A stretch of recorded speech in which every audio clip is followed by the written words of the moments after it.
जिल्लत सहनी पड़ेगी कैसी वहां पर ऐसे पेशवाओं को।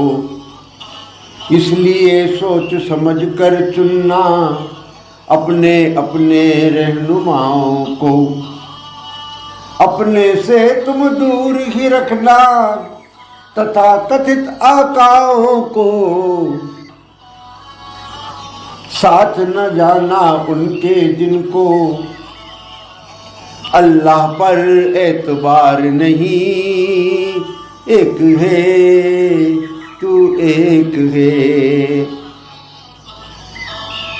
ए अल्लाह ए मालिक ए ईश्वर, तेरा कोई पार नहीं।